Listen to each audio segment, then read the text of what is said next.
ان میں سے ایک وصیت یہ بھی تھی کہ آپ نے ایک شورا قائم کی تھی 6 صحابہ کی. اب خلیفہ کا انتخاب سب سے پہلے کیسے ہوا آپ کو میں بتاتا ہوں.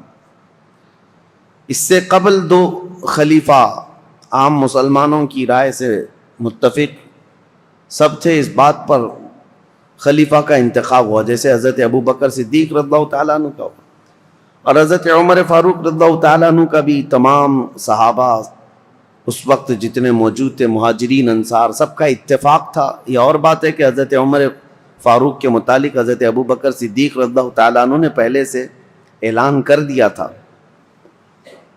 اب حضرت عمر کی شہادت کے بعد، بلکہ حضرت عمر نے اپنی شہادت سے پہلے 6 بڑے صحابہ جو عشرہ مبشرہ میں سے ہیں، جو رسول اللہ کے نہایت قریبی صحابہ تھے، ان کو طلب فرمایا. ان میں حضرت طلحہ ہیں، حضرت زبیر ہیں، حضرت سعد بن ابی وقاص ہیں، حضرت عبد الرحمن بن عوف ہیں، اور پھر حضرت عثمان غنی اور حضرت علی ابن ابی طالب کرم اللہ وجہہ الکریم. یہ 6 صحابہ عشرہ مبشرہ میں سے ہیں. ان کے متعلق رسول اللہ صلی اللہ علیہ وسلم نے دنیا میں ہی جنت کی بشارت دی ہے، اور یہ معزز تھے، سابقین اولین میں سے تھے، یعنی سب سے پہلے اسلام لانے والوں میں سے تھے. حضرت عمر فاروق رضی اللہ تعالیٰ عنہ نے ان 6 سے کہا کہ تم سب اتفاق رائے سے مسلمانوں کے لیے امیر کا انتخاب کر لینا، کسی خلیفہ کا انتخاب کر لینا، اور زیادہ دن تک مسلمانوں کو الجھن کا شکار ہونے نہ دینا. یہاں تک کہ حضرت مغیرہ بن شعبہ رضی اللہ تعالیٰ عنہ ایک صحابی ہیں، ان کو، حضرت ابو موسیٰ اشعری ایک صحابی، ان کو حضرت عمر فاروق رضی اللہ تعالیٰ عنہ نے ایک گھر کے دروازے پر جمع کر دیا تھا. یہ 6 صحابہ اندر ہیں اور کچھ مہاجرین اور انصار صحابہ ہیں کہ کسی بھی باہر والے شخص کو یہاں اندر آنے نہ دینا جب تک کہ یہ لوگ خلیفہ کا انتخاب نہ کر لیں.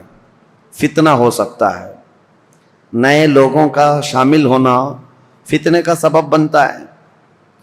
حضرت عمر فاروق رضی اللہ تعالیٰ عنہ کی یہ بڑی دور اندیشیاں ہیں. میں ابھی اور بھی آپ کو بتاؤں کہ ان کی سیاست کیسے تھی حضرت عمر فاروق کی، جس کی وجہ سے معاملات کتنے ٹھیک ٹھاک تھے. 6 لوگوں کے اوپر آپ نے یہ ذمہ داری چھوڑی. اب انتخاب کیسے ہوا، خلیفہ کو کیسے منتخب کیا گیا، کیسے الیکٹ کیا گیا یا سیلیکٹ کیا گیا. اس کا طریقہ یہ رہا کہ حضرت عبد الرحمن بن عوف، ان کا بڑا کردار ہے، اس میں بڑا اہم رول ہے. یہ پہلے مدینہ طیبہ میں مہاجرین اور انصار صحابہ کے پاس قریب جا جا کر کے ان کی رائے لیتے تھے. تم بتاؤ تمہاری رائے کیا ہے، تم بتاؤ تمہاری رائے کیا ہے. رسول اللہ صلی اللہ علیہ وسلم کے اصحاب میں سب سے افضل اب کون ہے اور کس کو خلیفہ ہونا چاہیے. تو اکثر مہاجرین اور انصار حضرت عثمان غنی کے بارے میں کہتے تھے کہ حضرت عثمان بن عفان کو ہونا چاہیے، کیونکہ وہ داماد رسول بھی ہیں اور اسلام پر ان کا بڑا احسان ہے امت پر، اور بڑے فیاض ہیں، سخی ہیں. اس اعتبار سے اب اس کے بعد سب کی رائے لے کر کے حضرت عبد الرحمن بن عوف آئے، اور پھر حضرت عمر فاروق کا انتقال ہو گیا. پھر یہ 6 لوگ بیٹھے ہیں تو عبد الرحمن بن عوف کھڑے ہوئے، کہا میری تو خواہش نہیں ہے خلیفہ بننے کی. حضرت عمر نے 6 لوگوں کا نام دیا تھا کہ 6 میں سے کوئی بھی ایک منتخب کر لو، میری تو خواہش نہیں ہے خلیفہ بننے کی. تو ان کی بات پر حضرت سعد بن ابی وقاص کھڑے ہوئے، کہا میری بھی خواہش نہیں ہے خلیفہ بننے کی. 2 تو نکل گئے. اس کے بعد حضرت عبد الرحمن بن عوف نے کہا یہ تعداد کو اور کم کرنا چاہیے. حضرت زبیر سے پوچھا آپ کی کیا خواہش ہے؟ کہا کہ میں اپنے لیے نہیں، حضرت علی کے لیے میں اپنے آپ کو ترجیح دیتا ہوں. سجیسٹ کیا کہ میری طرف سے حضرت علی کرم اللہ وجہہ الکریم. حضرت طلحہ سے پوچھا گیا آپ کی کیا رائے ہے؟ انہوں نے کہا میں اپنی جو خواہش ہے یا میرے خلیفہ بننے کی اگر کسی نے امید رکھا ہو تو میں یہ سارا قربان کرتا ہوں حضرت عثمان غنی کے ہاتھ پر. 2 اور کم ہو گئے. حضرت طلحہ نے کہا میری خواہش نہیں ہے، میں حضرت عثمان کو سجیسٹ کرتا ہوں، اور حضرت زبیر نے کہا میں حضرت علی کو سجیسٹ کرتا ہوں۔ تو جب یہ چار پیچھے ہٹ گئے تو اب حضرت علی اور حضرت عثمان دو بچے تھے، حضرت عبد الرحمن بن عوف۔ اب ان دونوں کے درمیان کسی کو منتخب کرنا ہے۔ نہیں، پہلے حضرت علی کرم اللہ وجہہ الکریم کے پاس گئے، کہا میں اللہ کے احکام اور رسول اللہ کی سنت پر اور آپ سے، ہم سے پہلے جو گزر چکے دو خلفاء کی سنت پر آپ سے بیعت لینا چاہوں، تو آپ کا کیا ارادہ ہے؟ حضرت علی رضی اللہ تعالیٰ عنہ نے فرمایا دیکھا جائے گا۔ آپ نے اتنا ہی جواب دیا۔ اور اس کے بعد حضرت عبد الرحمن بن عوف نے کہا کہ اگر میں آپ کی بیعت نہ کروں، حضرت علی سے پوچھا آپ حقدار ہیں، ابھی امیدوار ہیں؟ حضرت عبد الرحمن بن عوف خود کہتے ہیں اگر میں آپ کی بیعت نہ کروں تو آپ میرے لیے کس کو مشورہ دیں گے آپ کے علاوہ؟ حضرت علی نے کہا اگر آپ میرے ہاتھ پہ نہیں بیعت کرنا چاہتے ہیں تو میں مشورہ دیتا ہوں کہ عثمان بن عفان کے ہاتھ پہ بیعت کروں۔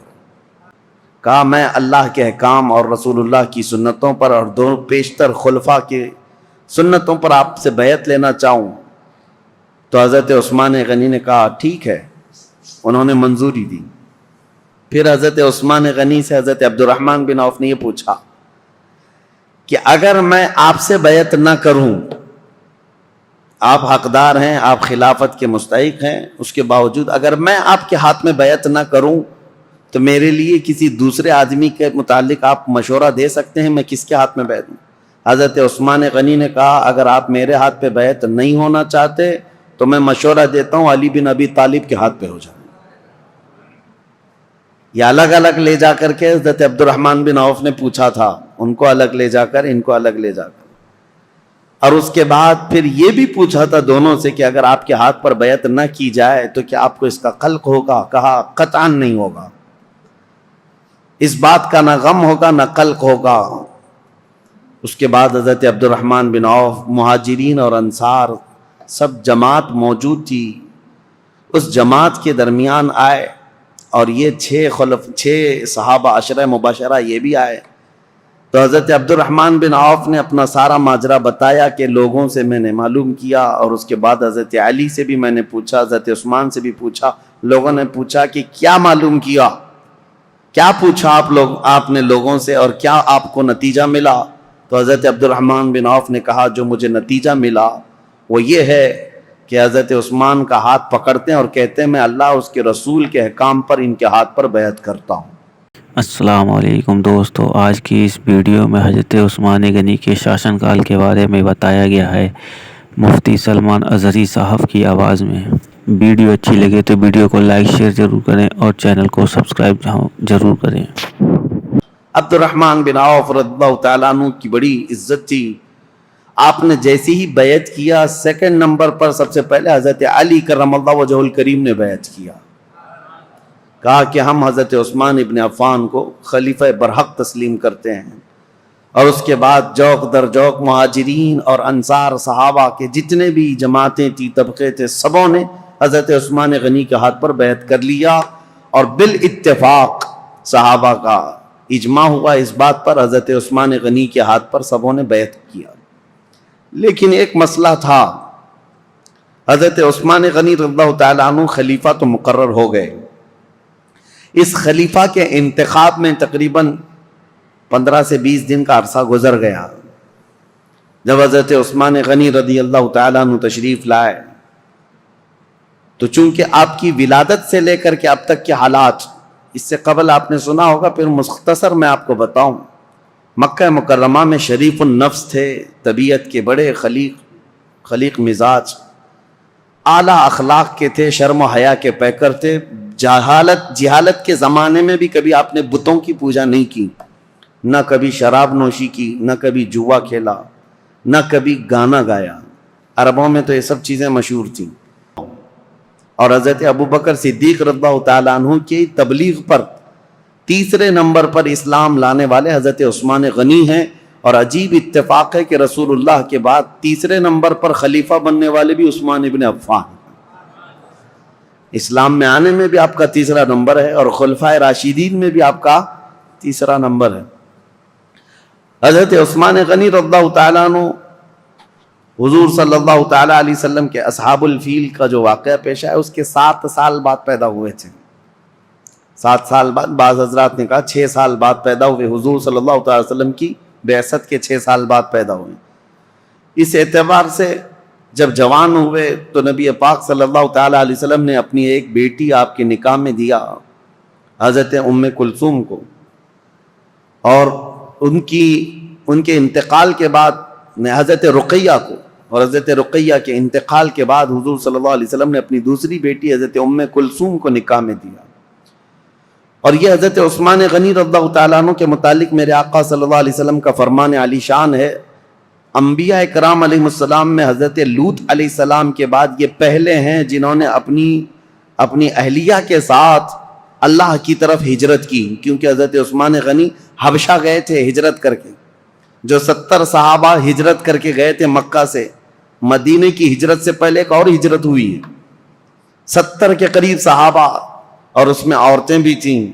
اس میں حضرت عثمان غنی رضی اللہ تعالیٰ عنہ اور ان کی اہلیہ محترمہ حضور صلی اللہ علیہ وسلم کی زوجہ، حضور صلی اللہ علیہ وسلم کی بیٹی، یہ ہجرت کر کے حبشہ گئے تھے۔ اس پر ان کی بڑی فضیلت ہے، ان کو صاحب الہجرتین کہا جاتا ہے، 2 ہجرتوں والا، اور ذن نورین کہا جاتا ہے کہ 2 نور والا۔ اور حضور اکرم صلی اللہ تعالیٰ علیہ وسلم نے یہ بھی فرمایا، اب تک روئے زمین پر کوئی ایسا شخص نہیں جس کے عقد میں ایک نبی کی 2 بیٹیاں آئی ہوں سوائے عثمان بن عفان کے۔ حضرت عثمان غنی رضی اللہ تعالیٰ عنہ کے نکاح میں آئی، ایک کے انتقال کے بعد دوسری۔ اور نبی پاک صلی اللہ تعالیٰ علیہ وسلم یہ بھی فرماتے، اگر میری 100 بیٹیاں ہوتی ایک کے بعد دیگرے اگر انتقال کر جاتی تو سب میں عثمان کے نکاح میں دیتا۔ حضرت عثمان غنی کے متعلق میرے آقا یہ بھی فرماتے، یہ میرے دادا، میرے جد امجد حضرت ابراہیم علیہ السلام سے ملتے جلتے ہیں۔ اور یہ بھی فرمایا کہ عادتوں میں، خصلتوں میں حضرت عثمان کے متعلق میرے آقا فرماتے کہ یہ میری عادتوں سے بہت ملتے جلتے ہیں۔ تو یہ رہے ان کے فضائل، یہ رہے ان کے اوصاف، ان کے کمالات۔ بلکہ ان کی فضیلتوں میں سب سے بڑی بات یہ ہے، میرے آقا صلی اللہ تعالیٰ علیہ وسلم کی خود عادت کریمہ تھی، جب عثمان غنی حجرے میں آتے یا رسول اللہ کے پاس آتے، نبی پاک صلی اللہ تعالیٰ علیہ وسلم اپنے کپڑے سیدھے فرما لیتے، اگر پنڈلیوں تک بھی تہبند آ جاتی حضور کی تو آپ سیدھا کر لیتے، اور جب حضرت عثمان آتے تو حضور صلی اللہ تعالیٰ علیہ وسلم سیدھے ہو کر بیٹھ گئے یا اس طرح فرماتے۔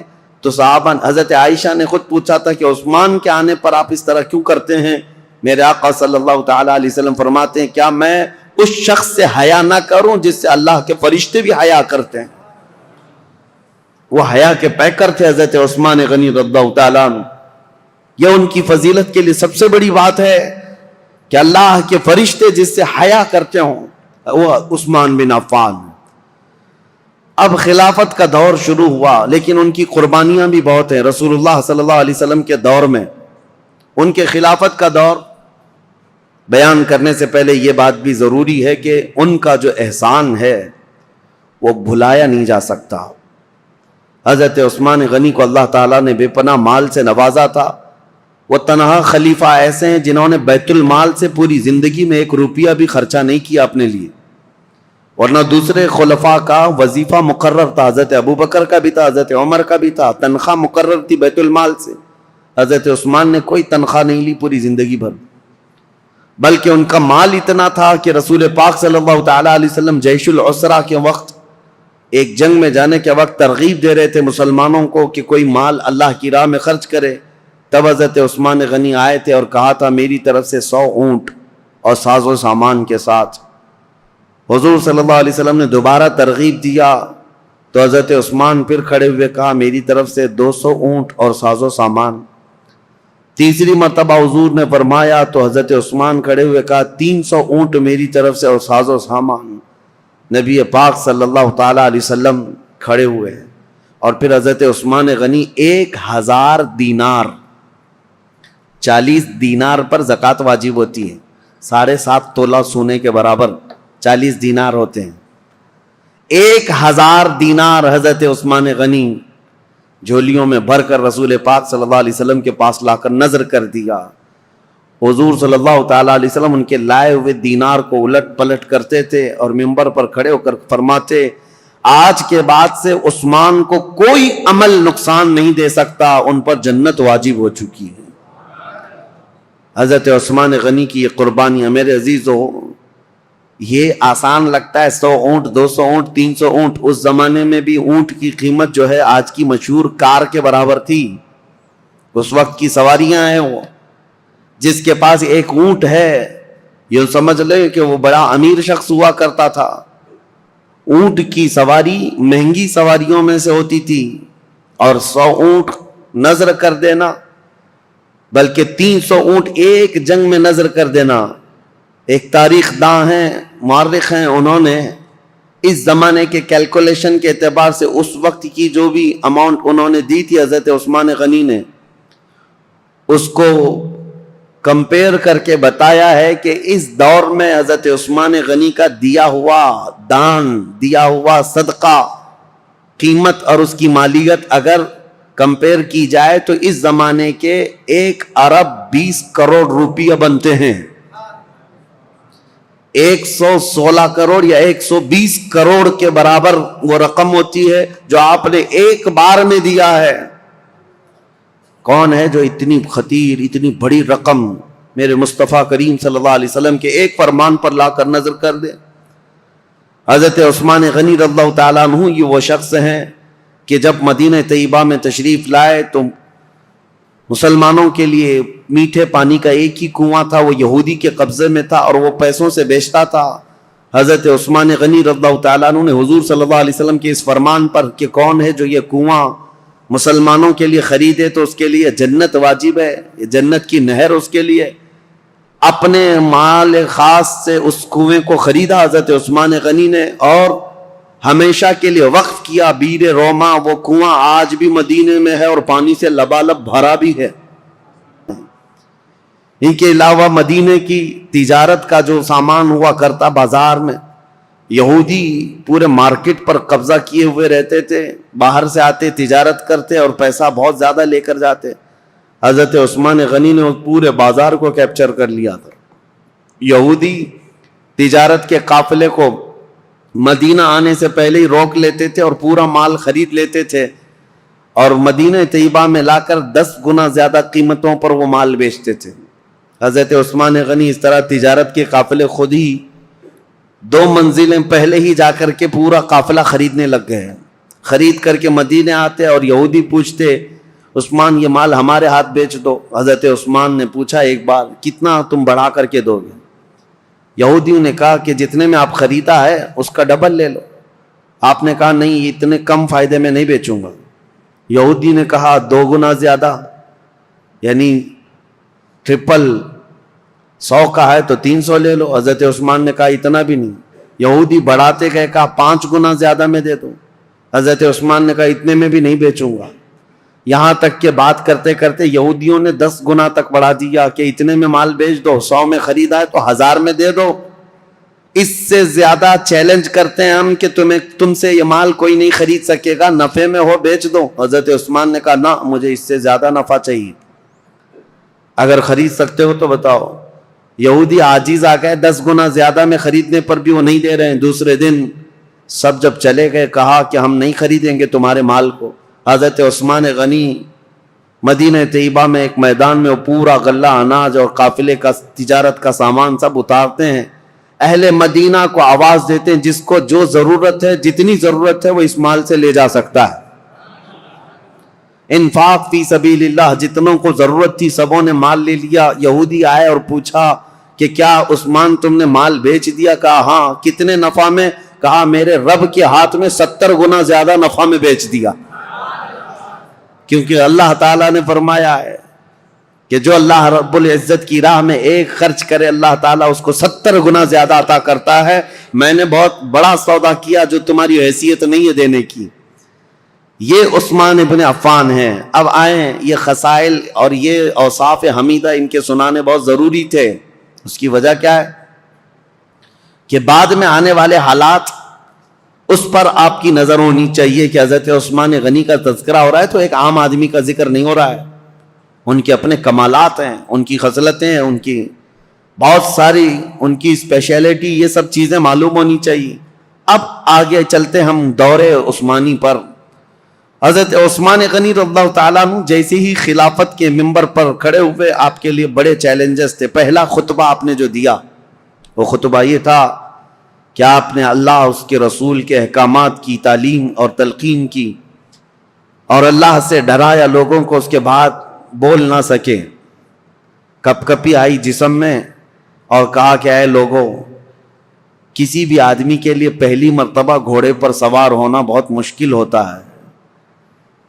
پہلی مرتبہ گھوڑے پر سوار ہونا بہت مشکل ہوتا ہے اور وہ سواری نہیں کر پاتا. مجھے تم سبوں نے اس خلافت کے بوجھ پر یا خلافت کے تخت پر سوار کر دیا ہے. اور رہی بات خطبہ دینے کی, میرے پورے خاندان میں کوئی خطیب نہیں ہے, جیسی جیسی ذمہ داریاں آئیں گی میں خطبہ دے دوں گا. آج کے لیے اتنا ہی کافی ہے, اللہ کے فرائض پر عمل کرو, رسول اللہ کی سنتوں پر چلو. یہ کہہ کر کے آپ اتر آئے. اب دیکھیں چیلنجز کیا کیا تھے آپ کے زمانے میں جن سے آپ کو فیس کرنا تھا. سب سے پہلا دن تھا خلافت کا, تبھی آپ کے متعلق یہ بات آئی کہ حضرت عمر کے ایک بیٹے تھے عبید اللہ, حضرت عمر ابن خطاب فاروق اعظم کے بیٹے عبید اللہ. ہوا یہ تھا کہ حضرت عمر کو جس نے شہید کیا وہ ابو لولو فیروز مجوسی, وہ تو خود تلوار سے اپنے آپ کو مار کر مر گیا, خودکشی کیا. لیکن حضرت عبید اللہ کو یہ شک تھا کہ اس کے ساتھ اور بھی لوگ تھے, تو دو لوگوں کو انہوں نے پکڑ لیا جو دو باہر سے آئے ہوئے تھے, اور اس شک میں حضرت عبید اللہ نے وہ دونوں کو بھی قتل کر ڈالا کہ میرے باپ کے قاتل ہیں یہ. حضرت عمر کے قتل میں منصوبوں میں یہ شریک تھے, کیونکہ اس دن فجر کی نماز کی پہلی صف میں وہ دو لوگ بھی موجود تھے. حضرت عبید اللہ نے قتل کر دیا دونوں. لیکن یہ مقدمہ حضرت عثمان کے پاس آیا کہ عبید اللہ نے جن کو قتل کیا وہ صرف شک کی بنیاد پر, حضرت عمر کے وہ قاتل نہیں ہیں. اب وہ دونوں کے خاندان کے لوگ بھی موجود تھے, سبوں نے کہا ان کا حضرت عمر کے قتل سے کوئی لینا دینا نہیں, لیکن ان کو عمر بن خطاب کے بیٹے نے قتل کر دیا ہے. حضرت عثمان نے ان کو طلب کیا عبید اللہ کو, وہ حضرت عبید اللہ کو کھڑا کیا گیا, فیصلہ کیا کرنا ہے. صحابہ اکرام سے آپ مشورہ لیتے رہے کہ ان کے متعلق کیا کیا جائے. انہوں نے دو لوگوں کا قتل کیا ہے, تو صحابہ نے کہا قتل کا قصاص قتل ہے, قصاص لینا ہوگا. دو کو انہوں نے مارا ہے, بدلے میں ان کو جان دینی پڑے گی. حضرت عثمان غنی نے کہا دیکھو وہ دونوں خاندان کے لوگ جن کے دو مرد تم نے قتل کیے, اس کے بدلے میں اب تمہارا قتل ہوگا. لیکن کچھ صحابہ آئے اور کہا عثمان ابن عفان سے, کہا یہ کیسی بات ہے کہ ابھی ابھی خلیفہ برحق عمر ابن خطاب کا انتقال ہوا, ان کے گھر والوں کے لیے بڑا صدمہ ہے کہ وہ بھی قتل ہوئے ہیں, شہید ہوئے ہیں, اور آج ہم ان کے بیٹے کو قتل کر رہے ہیں قصاص میں. حضرت عثمان طبیعت کے بڑے نرم مزاج ہیں, پہلے خلیفہ سے بالکل برعکس, یعنی حضرت عمر کے سے مزاج میں ان کا مزاج زمین آسمان کا فرق ہے. حضرت عثمان غنی رضی اللہ تعالیٰ عنہ نے وہ دونوں مقتول جو تھے, قتل ہوئے تھے, ان کے خاندان والوں سے کہا کہ اگر تم بدلے میں قصاص میں جان کے بدلے کوئی اور چیز طلب کرنا چاہو تو بتاؤ. انہوں نے کہا ہمیں مال کی ضرورت ہے. حضرت عثمان نے جتنا انہوں نے طلب کیا تھا اس کا 10 گنا بڑھا کر کے اپنے جیب خاص سے وہ دونوں کے قتل کی دیت عطا کر دی. خون بہا اس کو کہا جاتا تھا, اور قتل کے بدلے میں یہ فدیہ دے کر کے ان کو آزاد کر, ان کو رخصت کر دیا. اس طرح حضرت عبید اللہ بن عمر کو بھی انہوں نے بچا لیا. یہ پہلا مقدمہ تھا جو حضرت عثمان ابن عفان کی خلافت کے دور میں پیش آیا. لیکن اس مقدمے کا چرچا سب جگہ پھیلا کہ آپ کا یہ عدل تھا کہ حضرت عثمان غنی رضی اللہ تعالیٰ عنہ نے مقتولین کے گھر بھی بھاری بھرکم معاوضہ پہنچایا, اور حضرت عمر ابن خطاب کے گھرانے کو بھی بچا لیا. یہ حالات زیادہ دن تک نہیں چلے. بہرحال اب مجھے یہ بتانا ضروری ہے کہ حضرت عثمان ابن عفان رضی اللہ تعالیٰ عنہ طبیعت کے نرم مزاج تھے. جب آپ خلافت پر بیٹھے تھے اس وقت تو آپ کی عمر 70 سال کے قریب تھی. حضرت عثمان غنی رضی اللہ تعالیٰ عنہ 70 سے اوپر تھی. 70 سال کی عمر کے بعد آپ کو خلافت پر فائز کیا گیا ہے. آپ نے اپنے دور میں جو فوجیں بھیجی اور بہت سارے جو ممالک اسلامیہ یعنی دوسرے ممالک جو اسلام میں آئے ان کی بھی ایک لمبی فہرست ہے. پہلا تو یہ ہے کہ حضرت عثمان ابن عفان رضی اللہ تعالیٰ عنہ کے دور میں اسپین جو اس زمانے میں اندلس کہا جاتا تھا آج کا اسپین یہ حضرت عثمان غنی کے دور میں فتح ہوا.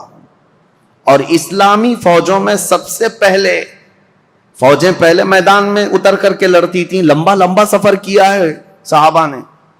امیر معاویہ رضی اللہ تعالیٰ عنہ جو ملک شام کے گورنر تھے حضرت عمر کے زمانے سے چل رہے تھے. حضرت امیر معاویہ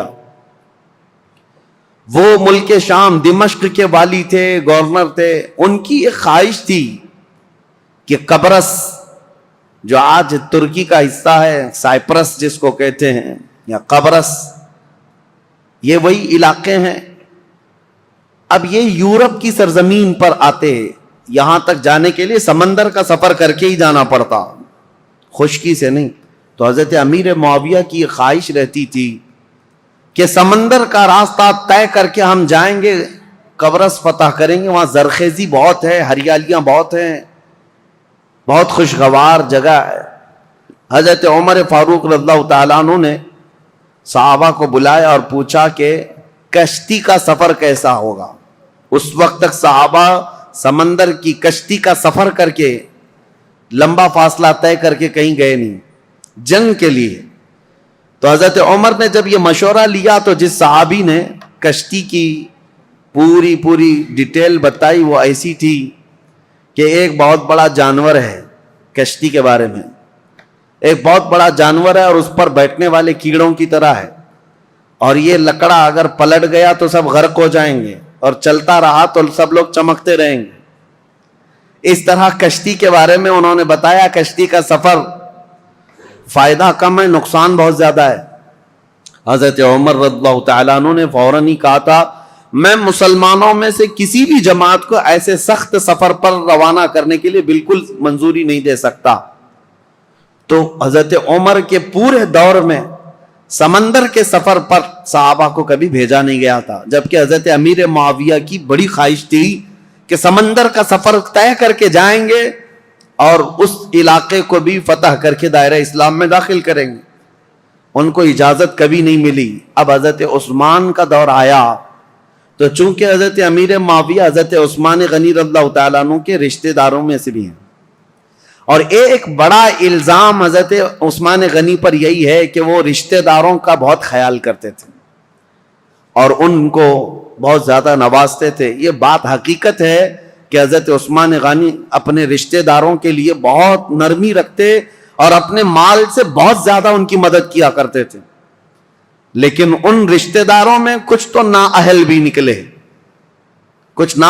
نکلے. بہرحال حضرت عثمان غنی رضی اللہ تعالیٰ عنہ نے حضرت امیر معاویہ کی اس درخواست کو منظور کر لیا کہ کشتی کا سفر کر کے یہ قبرص جائیں گے. ترکی کا سفر یہ سب سے پہلے مسلمانوں کی جماعت ہے جو کشتی میں سوار ہو کر کے جا رہی ہے. لیکن ساتھ میں حضرت عثمان نے یہ پابندی لگائی تھی کہ کسی بھی مسلمان کو زور زبردستی جہاد میں شریک نہیں کیا جائے گا. جس کی مرضی ہوگی وہ امیر معاویہ کی عمارت میں ان کی سپہ سالاری میں جا سکتا ہے. تو کسی کے اوپر بھی سختی کے ساتھ یہ حکم نہیں لگایا گیا. حضرت امیر معاویہ نے اعلان کیا جتنے مسلمان ساتھ ہوئے گئے.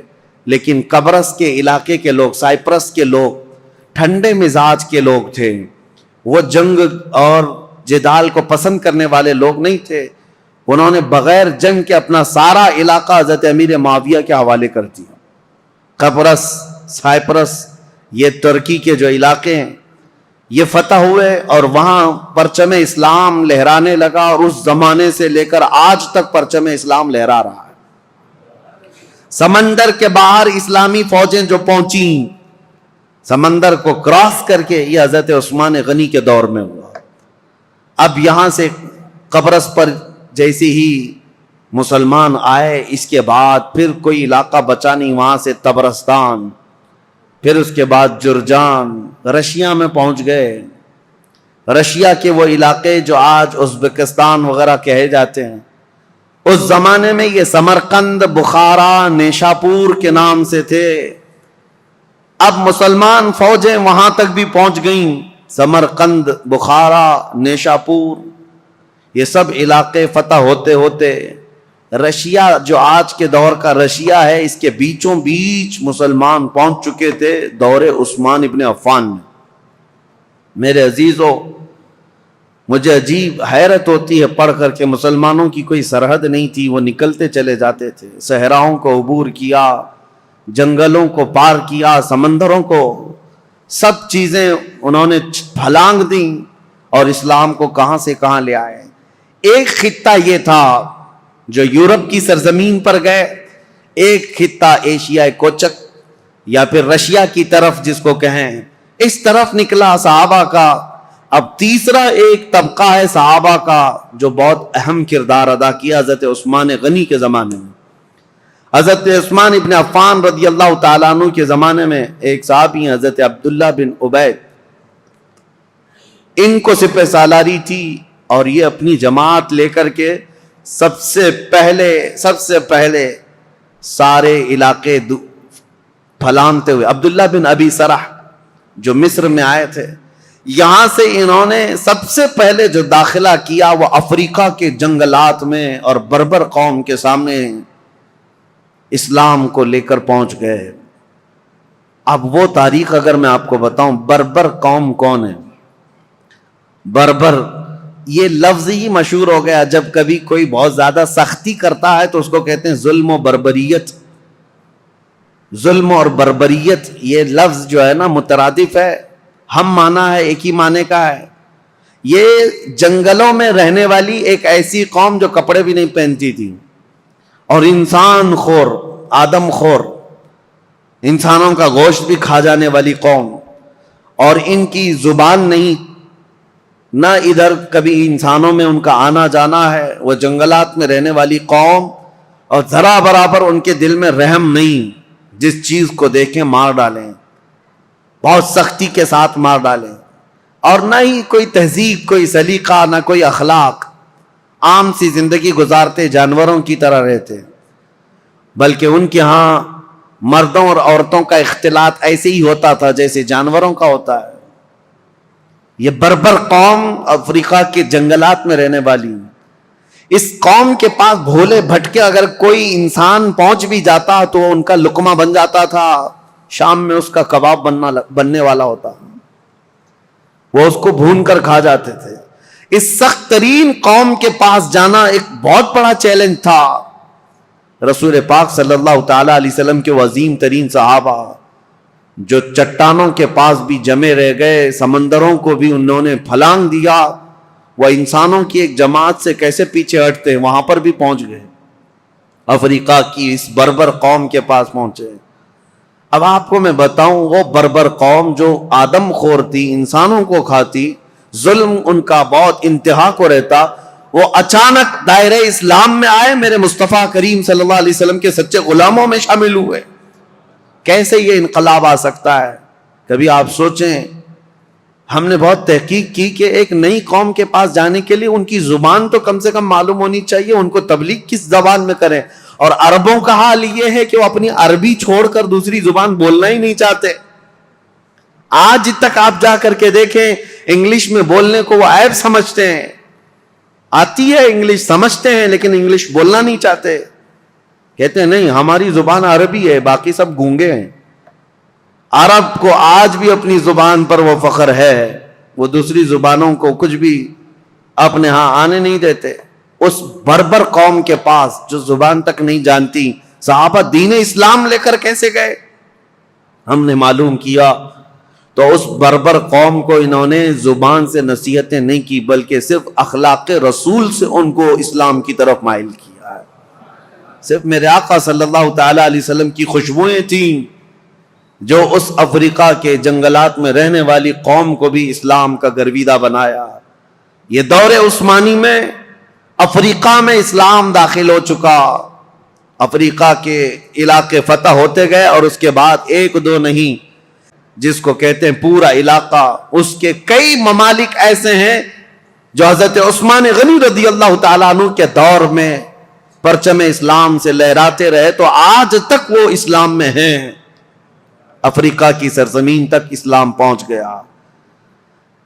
اب یہاں سے افریقہ میں نے 3 علاقے بتائے, ایک ترکی کی طرف قبرص اور ایک رشیا کی طرف سمرقند, بخارا, نیشاپور, اور تیسرا افریقہ کی سرزمین تک اسلام کو پہنچانے والی جماعتیں حضرت عثمان ابن عفان کے دور کی تھیں.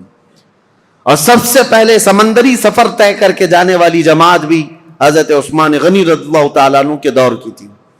خلافت کے کل 12 سال آپ کو ملے. حضرت عثمان غنی رضی اللہ تعالیٰ عنہ خلافت کے کل 12 سال تھے. ان 12 سالوں میں شروع کے 6 سال نہایت ہی اعلیٰ تھے, سب امن و امان اور سب جگہ اتنے مال کی فراوانی تھی. حضرت عثمان غنی کا دور اتنا خوشحال تھا کہ جو مال غنیمت ملتا حضرت عثمان غنی جو اس میں تقسیم کرتے تو ایک ایک آدمی کو اس زمانے میں 1-1 لاکھ درہم ملتے تھے. 1-1 لاکھ درہم, جس کی وجہ سے کچھ لوگوں میں نکما پن آ گیا. جب مال زیادہ آتا ہے تو کام کرنے کی اور کمانے کی عادت چھوٹنے لگتی ہے. پیسہ زیادہ آ گیا تو اب کیا کریں گے, عیش کریں گے. تو کچھ نوجوانوں کے اندر یہ خرابی آنے لگ گئی تھی. وہ گلیل لیتے تھے, کبوتروں کو مارتے اور کبوتر بازی کرنے لگتے, اڑاتے رہتے تھے. پیسے کا نشہ ہی کھیل کود میں لگا دیتا ہے. حضرت عثمان غنی رضی اللہ تعالیٰ عنہ نے اتنا مال تقسیم کیا تھا کہ یہ نکمے ہونے لگے. اس کے لیے باضابطہ طور پر ایک آفیسر, ایک وزیر بنایا حضرت عثمان غنی نے, اور اس سخت قسم کے وزیر, وہ صحابی رسول تھے, سب کی گلیلیں پکڑ کر انہوں نے کاٹ دی, اور جتنے کھیلتے تھے کبوتر ان سب کو قید کیا. یہ سختی کے ساتھ آپ نے کبوتر بازی کو بند کیا تھا. یہ صرف میں مثال کے لیے بتا رہا ہوں کہ فراوانی اتنی آئی, کشادگی اتنی آئی, خوشحالی اتنی آئی کہ ایک ایک شخص کو 1-1 لاکھ درہم ملا کرتے تھے مال غنیمت سے. اب یہ فراوانی آنے کے بعد ہی, اسی لیے کہتے ہیں نا, جب مال زیادہ ہوتا ہے تو لوگوں میں فتنے بھی بڑھنے لگ جاتے ہیں, فتنے بھی زیادہ ہونے لگتے ہیں. ایک بات آپ یاد رکھنا, اس مسجد کے صدر ٹرسٹی بننے کی بہت زیادہ خواہش ہوتی ہے جس مسجد کی انکم زیادہ ہوتی ہے. بہت سارے لوگوں کا یہ حال ہے. کسی غریب مسجد میں ٹرسٹی بناؤ, دوسرے دن استعفیٰ دے کے بھاگا آئے گا, یہاں تو کچھ ہے ہی نہیں. بلکہ بار بار چندہ کر کر کے امام کو دینا پڑتا ہے, بار بار چندہ کر کے مسجد کو دیکھنا پڑتا ہے. غریب مسجد کا جلدی کوئی بننا نہیں چاہتا. ہاں, جس کی بہت ساری دکانیں ہیں, بہت سارا اس کا انکم کا آنا جانا لگا ہوا ہے. دیکھو کتنے امیدوار ہیں, ہر گلی میں ایک صدر کھڑا ہے. مال زیادہ ہے تو فتنے بھی زیادہ. جب مال زیادہ بڑھنے لگتا ہے تو سب کی آنکھیں بھی کھل جاتی ہیں کہ ہمیں بھی خدمت کرنے کا موقع ملے. سب بات یہی کرتے ہیں, ہم کو بھی خدمت کرنے کا موقع ملے. اس میں کس کی خدمت کا؟ پیٹ کی خدمت کا. یہ موقع بہت سارے لوگوں کو چاہیے ہوتا ہے. اسی لیے سیدنا ابو بکر صدیق اور حضرت عمر کے دور کا یہ حال تھا کہ وہ بیت المال میں 1 درہم بھی بچاتے نہیں تھے, بانٹ کر کے جھاڑو بھی جھاڑ دیتے تھے. یہاں مال رہے گا تو فتنہ نہ ہونے پائے. اب 2 چیزیں حضرت عثمان غنی رضی اللہ تعالیٰ عنہ کے دور میں آئی اور مسلمانوں پر ایک بہت برا اثر قائم کر گئیں. ایک تو یہ تھی کہ خوشحالی بہت زیادہ آئی. اب اسلام بہت دور دور تک جا چکا ہے. ظاہر سی بات ہے, اتنی دور تک ایک خلیفہ کی نگرانی میں چل رہا اتنا بڑا خطہ. یہ ضروری تو نہیں کہ ہر اسلام میں آنے والا سب مخلص ہی ہوگا. کئی فتنے بھی تھے, کئی نئے لوگ اس میں آ رہے تھے. اب حضرت عثمان غنی رضی اللہ تعالیٰ عنہ کے دور خلافت میں جو بڑے معاملات پیش آئے اس کی طرف میں آتا ہوں. دوسرا ایک کام یہ ہو گیا تھا کہ حضرت عمر کے زمانے میں ان کی دور اندیشی دیکھیں حضرت عمر کی. حضرت عمر نے ایک پابندی لگائی تھی, جو بڑے بڑے صحابہ تھے قریش خاندان کے, ان سب کو پابندی لگا رکھی تھی حضرت عمر نے کہ کوئی بھی مدینے کے باہر جائے گا نہیں. کیوں جانتے ہیں؟ میں پڑھ کر کے حیرت میں تھا کہ حضرت عمر نے یہ پابندی کیوں لگائی تھی. شہزادوں کو بھی پابندی تھی, بڑے صحابہ کو بھی پابندی تھی کہ باہر جائیں گے تو نئے نئے علاقے ہیں, اور رسول اللہ صلی اللہ علیہ وسلم کی رشتہ داری کا اعزاز لے کر یہ سب سر آنکھوں پر بٹھائیں گے اور ان کو اتنا چڑھائیں گے کہ خلیفہ کے خلاف بھڑکا بھی دیں گے, آپ ہی خلیفہ بن جائیں. ہر علاقے کا ایک پیر صاحب ہو جائے گا. حضرت عمر فاروق نے سب کو مدینے سے باہر جانے پر پابندی لگائی تھی کہ کوئی باہر نہیں جائیں گے. یہ ان کی دور اندیشی تھی. یہ نہیں ہے کہ مسلمانوں کا ایک خلیفہ پر متفق ہونا بہت ضروری ہے, ورنہ سب کا سب نظام درہم برہم ہو سکتا ہے. لیکن حضرت عثمان غنی نے یہ پابندی ہٹا دی تھی. اب ہوا یہ کہ جو بھی صحابی قریش خاندان سے باہر جاتے تھے, جو نئے علاقے اسلام میں آئے تھے, وہ جوک در جوک انہیں دیکھنے کے لیے آتے تھے. یہ رسول اللہ کے خاندان کے ہیں, یہ رسول پاک صلی اللہ تعالی علیہ وسلم کے اہل بیت میں سے ہیں, قریش سے ہیں, اور سب ان کے پاس جمع ہوتے. وہی جو دور اندیشی حضرت عمر کے زمانے میں تھی, حضرت عثمان غنی نے یہ سب چیزیں ہٹائی, اور اس کے بعد سب یہ چیزیں پھیلنے لگیں. صحابہ جو مدینے میں رہنے والے تھے وہ باہر جانے لگے, تو صحابہ کے دلوں میں اگرچہ بات نہیں آئی, لیکن کچھ نہ کچھ جماعتیں بننی شروع ہو گئیں الگ الگ خیالات کے. حضرت عثمان غنی رضی اللہ تعالیٰ عنہ کے دور میں کچھ چیزیں ایسی آئیں جس کو آج تک یہودی اور عیسائی انگلی اٹھاتے ہیں ان کی خلافت کے دور کے متعلق. ان کو کہتے ہیں وہ کمزور خلیفہ تھے. نہیں, وہ بہت مضبوط خلیفہ تھے, لیکن مزاج کے بڑے نرم تھے, مزاج کے بڑے نرم تھے. 6 سال آپ کی خلافت کے گزرے تھے, اس کے بعد کچھ ایسے معاملات پیش آئے کہ کچھ صحابہ جو کچھ علاقے کے گورنر تھے, حضرت عثمان غنی نے ان کو معزول کر دیا. جیسے حضرت ابو ذر غفاری ملک شام میں کچھ علاقے کے گورنر تھے, آپ نے خط لکھ کر ان کو معزول کر دیا. حضرت عبداللہ بن مسعود بڑے صحابی ہیں, فقیہ صحابی, ان کو حضرت عثمان غنی نے معزول کر دیا. اور ان کے علاوہ حضرت ابو موسیٰ اشعری, حضرت مغیرہ بن شعبہ کوفہ کے والی تھے, ان کو آپ نے وہاں سے معزول کر دیا. یہ کبار صحابہ, بڑے بڑے صحابہ تھے. حضرت عثمان غنی نے جیسے ان کو معزول کیا, لوگوں میں ایک الگ سی بات پھیلنے لگ گئی. حضرت عثمان غنی کے متعلق لوگوں میں یہ توہمات پھیلنے لگ گئے کہ کبار صحابہ, کابر صحابہ کو انہوں نے ہٹا دیا. اور اتفاق ایسا تھا, ان صحابہ کی جگہ پر جن کو نیا گورنر بنایا گیا تھا وہ کہیں نہ کہیں سے حضرت عثمان غنی کے رشتہ دار ہو جاتے. تو یہ الزام آپ کے اوپر تھا کہ آپ نے اکابر صحابہ کو ہٹا کر اپنے گھر والوں کو سب جگہ بٹھایا, حالانکہ یہ الزام نہایت غلط ہے. حضرت عثمان غنی نے جس کو بٹھایا اس جگہ کا جو اہل تھا یا لائق تھا اسی کو بٹھایا. اور کئی لوگوں کو جو آپ نے, عبداللہ بن ابی سرح, حضرت عمرو بن عاص جنہوں نے پورا مصر فتح کیا ہے, ان کو بھی معزول کر دیا تھا حضرت عثمان نے. یہ سوال آپ سے کیا بھی گیا ہے کہ اتنے بڑے بڑے جگہوں پر آپ نے معزول کر دیا, حالات بدل جائیں گے, کیا ہوگا؟ ہر ایک کا جواب تھا, ہر ایک کا جواب تھا. اگر میں بتاؤں, حضرت مغیرہ بن شعبہ جو کوفہ کے گورنر تھے, ان کو اس لیے ہٹایا کہ حضرت عمر نے انتقال سے پہلے ہی وصیت کر دیا تھا کہ میرے بعد جو آئے مغیرہ بن شعبہ کو کوفہ کے گورنر سے برخاست کر دیا جائے. وہ حضرت عمر کی وصیت تھی.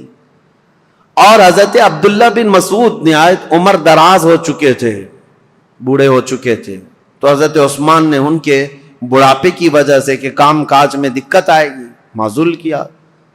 حضرت ابو ذر غفاری ایک ایسے صحابی ہیں کہ ان کا تو حال ایسا تھا کہ وہ کمانے ہی کے لیے کسی کو نہیں کہتے تھے, مال جمع کرنے کے قائل ہی نہیں تھے, اور بار بار لوگوں میں واز یہی کرتے تھے, جو بھی مال کماتا اس کی وعید میں لمبا آواز کرتے, بیان کرتے. حضرت امیر معاویہ ملک شام میں تھے, وہاں سے خط لکھا حضرت عثمان غنی کو کہ یہ ابو ذر غفاری جتنے بھی خطبے دیتے ہیں, وعظ کرتے ہیں, اس سے تو کوئی آدمی کمانے جانا ہی نہیں چاہتا ہے, اتنی مذمت کرتے ہیں اور خود کچھ بھی نہیں لیتے, پابند لگے کپڑے اس میں کانٹے لگا کر پہنتے ہیں, نہایت سادگی والے تھے, دنیا چاہیے ہی نہیں تھی. تو حضرت امیر معاویہ نے کہا لوگ اگر نہ کمائیں اور اس طرح اپنے معاش کی طرف فکر نہ کریں تو ہم دولت اسلام کو کیسے چلائیں, سلطنت اسلام کو. حضرت امیر معاویہ کا خط آیا تو حضرت عثمان غنی نے حضرت ابو ذر غفاری کو, جس علاقے کے وہ گورنر تھے, معزول کر کے کہا آپ میرے پاس مدینے آ جائیں, میرے ساتھ رہیے آپ. ایسا نہیں ہے کہ ان کو دشمنی میں معزول کیا, اور حضرت ابو ذر غفاری کو معزول کر کے اپنے پاس بلایا تو ایسا نہیں ہے کہ ان کے ساتھ بدسلوکی کی گئی, بلکہ حضرت ابو ذر غفاری کو حضرت عثمان نے کہا جب تک آپ مدینے میں رہیں گے آپ کی کفالت میرے ذمہ ہے, جتنا خرچہ جو کچھ بھی لگتا رہے گا وہ آپ میرے سے لیں گے. وہ حضرت ابو ذر غفاری کھڑے ہوئے کہا یہ بندہ کسی کا محتاج نہیں ہے, نہ حضرت عثمان غنی سے 1 روپیہ لیا, 1 سکہ لیا, کچھ نہیں. مدینے کے باہر ربضہ ایک علاقہ تھا, ویران جگہ تھی, وہاں کوئی نہیں رہتا تھا, تنہا پوری زندگی وہاں پر آپ نے بسر کر لی. ان کی بیوی ساتھ تھی, روایت میں موجود ہے جب ان کا انتقال ہوا تو ان کی بیوی چوراہے پر آ کر کھڑے ہو کر اعلان کرتی تھی کہ کوئی آ جائے, میرے شوہر کا انتقال ہوا, جنازہ اٹھانا ہے. جنازہ اٹھانے کے لیے وہ اعلان کرتی رہی. اس طرح کی زندگی گزار کر چلے گئے حضرت ابو ذر غفاری. تو وہ تو نہایت سادہ مزاج تھے. حضرت عثمان غنی نے ان کو اگر گورنری سے معزول کیا تھا تو صرف اس لیے, باقی ان کو کوئی اس طرح کی بدسلوکی کرنا یا ان کے ساتھ برا سلوک کرنا قطعاً مقصد نہیں تھا. اور کچھ صحابہ کے بعد حضرت عمرو بن عاص, یہ مصر کے فاتح ہیں, مصر فتح کرنے والے, ان کو کیوں آپ نے معزول کیا؟ اس کی وجہ یہ ہے کہ مصر کی آمدنی اچھی خاصی تھی, حضرت عمرو بن عاص اس پر توجہ نہیں دیتے تھے. حضرت عثمان غنی نے لکھ کر کے بھیجا کہ مصر کی آمدنی بڑھتی جا رہی ہے, آپ اس میں اضافہ کریں. حضرت عمرو بن عاص اس پر توجہ نہیں دیتے تو آپ نے ان کو ہٹایا. عبداللہ بن ابی سرح ایک دوسرے وہاں پر صحابی تھے, ان کو مصر کی گورنری دی. اور حالانکہ 2 علاقوں میں رہنے کی وجہ سے عمرو بن عاص اور عبداللہ بن ابی سرح کے درمیان کچھ نہ کچھ باتیں چلتی رہتی تھی. لوگ یہ کہتے تھے کہ دونوں کی بنتی نہیں, کچھ معاملات رہے ہوں گے. تو عبداللہ بن ابی سرح کو حضرت عثمان غنی نے مصر کا والی گورنر بنایا. انہوں نے 1 سال میں پورے مصر کی آمدنی کو ڈبل کر کے دکھایا. تو حضرت عثمان غنی کا فیصلہ برحق تھا. اس میں کسی کے بھی ساتھ حضرت عثمان غنی نے ناانصافی نہیں کی, لیکن دشمنان اسلام یہ لسٹ لے کر کے گھومتے ہیں کہ یہ بڑے بڑے صحابہ کو انہوں نے معزول کر دیا اور ان کی جگہ پر اپنے رشتہ داروں کو بٹھایا. حالانکہ عبداللہ بن ابی سرح جن کو گورنر بنایا تھا مصر کا, یہ حضرت عثمان غنی کا رشتہ دار تھے, لیکن 2 سال نہیں گزرے ہوں گے حضرت عثمان نے ان کو بھی گورنری سے ہٹایا. یہ معاملات پیش آتے رہے. اب ایک فتنہ جنم لیتا ہے. اب میں آپ کو بتاؤں تاریخ کی وہ سچائیاں, بلکہ وہ کڑوی حقیقت جس سے آج تک پوری دنیا جوجھ رہی ہے مسلمانوں کی. آج تک پوری کائنات میں جتنے بھی مسلمان ہیں, یہ فرقے جو پیدا ہوئے, اس کی بنیاد کہاں سے شروع ہوئی؟ کس نے یہ بیج بویا تھا مسلمانوں کے بیچ؟ یہ فرقے کیسے پیدا ہو گئے, اتنی جماعتیں کیسے ہو گئی؟ یہ تاریخ آج سننا آپ کے لیے بہت ضروری ہے. حضرت عثمان غنی کے دور میں جو لوگ اسلام میں آئے تھے, میں یہ کہہ رہا ہوں کہ یہ ضروری نہیں کہ سب کے سب مخلص اخلاص کے ساتھ آئے ہوں. کچھ تو ایسے ہی در پردہ تھے, منافقین بھی تھے. جب رسول اللہ کے زمانے میں تھے تو ان کے زمانے میں کیوں نہیں؟ ایک شخص ایسا ہے ایران کا رہنے والا, ایرانی لوگوں کو اس زمانے میں سخت خلش تھی عربوں سے. میں نے بتایا عربوں کی دشمنی تھی ان کے ساتھ. جب کسرا کی حکومت چلتی تھی تو ایرانیوں کی عربوں سے نہیں جمتی تھی, برسوں کی دشمنی ہے. عرب کا کوئی شخص ایران میں آ بھی جاتا تو اس کے کندھے کاٹ جاتے تھے. یہ بادشاہ, ایک کا نام ہی ذوالأکتاف تھا جو کندھے کاٹنے میں مشہور تھا عربوں کے. اور ایرانی اگر عربوں کے پاس آتے تو ایسا نہیں ہے کہ عرب انہیں چھوڑ دیتے تھے، عرب بھی جو ہے ان کے ساتھ بھرپور مقابلہ کرتے تھے. تو یہ دشمنی کے بعد جب اسلام آ گیا تو ظاہر سی بات ہے ایران میں اب مسلمان تھے لیکن وہ عربوں کی حکومت کے نیچے تھے. حکومت کون کر رہا تھا ان کے اوپر؟ عرب کر رہے تھے. اور اسی ایران کے رہنے والے ایک باشندے کی بات تاریخ میں نے اس سے قبل بھی بیان کیا، لیکن آج بھی نوجوانوں بہت توجہ سے سننا اور تاریخ کا یہ نام ہمیشہ یاد رکھ لینا. عبداللہ بن سبا ایک یہودی شخص، یہودی بھی اسلام میں آئے ہیں، عیسائی بھی آئے، یہودی تھا، یہ اسلام لایا. عبداللہ بن سبا، یاد رکھو عبداللہ بن سبا، یہ اسلام لایا. اور اسلام لانے کے بعد یہ مسلمانوں کی جماعت میں آیا لیکن پکا مسلمان نہیں تھا، یہ یہودی ہی تھا. اس نے دیکھا کہ ان عربوں کی حکومت پوری دنیا میں پھیلتی جا رہی ہے، انہوں نے ایران کو فتح کر لیا، شام کو فتح کر لیا، روم کو فتح کر لیا. دل کے اندر جو کڑن تھی اور اس کا بدلہ لینے کے لیے ہمیشہ اس بات کے اندر انتظار میں رہتا تھا کہ کوئی کمی ان کی نظر آ جائے جس کو لے کر کے مسلمانوں میں ہم جماعتیں بنا دیں. تو عبداللہ بن سبا یہ وہ پہلا شخص ہے جو اسلام میں فتنہ انگیزی شروع کرنے کے لیے کیا کیا؟ حضرت عثمان غنی کی کمیاں گنانا شروع کیا جماعتوں میں جا جا کر کے. اس کی فتنہ انگیزیاں جب بصرہ میں پہنچی، بصرہ ایک شہر ہے عراق کا، تو حضرت مغیرہ بن شعبہ وہاں پر موجود تھے، تو انہوں نے اس کو شہر بدر کر دیا، وہاں سے نکال کر بھیج دیا. وہ کوفہ آیا، کوفہ کے جو والی تھے ان کو بھی سعید بن عاص، ان کو جب خبر ملی تو کوفہ سے بھی اس کو بھگا دیا گیا. عبداللہ بن سبا اب مصر پہنچا. مصر آنے کے بعد مصر کے نئے جو لوگ اسلام میں آئے تھے ان کے دلوں میں یہ بات ڈالنا شروع کیا کہ عثمان جو ہے ایک کمزور خلیفہ ہیں اور صرف رشتہ داروں کا خیال کرتے ہیں. اپنے رشتہ داروں کے لیے وہ بہت زیادہ پیسہ بھی دے دیتے ہیں، نذرانے بھی دیتے ہیں، جبکہ حضرت عثمان غنی اپنے رشتہ داروں کو جو مال دیتے تھے وہ بیت المال سے نہیں، وہ اپنے جیب خاص سے دیتے تھے. ان کا مال ہی اتنا تھا، وہ دیتے تھے، نوازتے تھے. اب میں آپ کو بتاؤں عبداللہ بن سبا کا یہ فتنہ اثر کرنے لگ گیا لوگوں میں، مسلمانوں میں یہ بات آنے لگ گئی اپنے خلیفہ کے متعلق. اب انقلاب انقلاب نام سے کچھ نعرے شروع ہو گئے. کہاں پر؟ کوفہ میں انقلاب کے نام سے نعرے شروع ہوئے. حضرت سعید بن عاص ایک صحابی ہیں، وہ کوفہ کے گورنر تھے، انہوں نے دیکھا یہ کوفہ میں کیا ہو رہا ہے، لوگ روزانہ جیسے یہ پلے کارڈ لے کر کے اتر جاتے ہیں. اس زمانے میں وہ احتجاج کرتے رہتے تھے کہ ہم کو ایک نئی چیز چاہیے، تبدیلی چاہیے، انقلاب چاہیے. تو سعید بن عاص نے حضرت عثمان کو یہ لکھ کر بھیجا، کوفہ والے شاید مجھے پسند نہیں کرتے ہیں، یہ ابو موسیٰ اشعری کو پسند کرتے ہیں. تو حضرت عثمان غنی نے ان کو معزول کر دیا. سعید بن عاص کو کہا کہ تم اتر جاؤ، کوفہ والوں کی پسند کے مطابق ابو موسیٰ اشعری کو گورنر بناؤ. گورنر تو بنایا لیکن کوفہ والوں کی وہ خواہش نہیں تھی. ابو موسیٰ اشعری بھی گورنر بنے لیکن فتنہ ٹھنڈا نہیں ہوا. انقلاب انقلاب، کیونکہ یہودیوں کا ڈالا ہوا بیج تھا، انہیں پورے خلافت کو ہلانا تھا. خلافت کے نظام کی دشمن قوم اس دور میں بھی سب سے بڑی کوئی دشمن قوم ہے تو یہودی قوم ہے.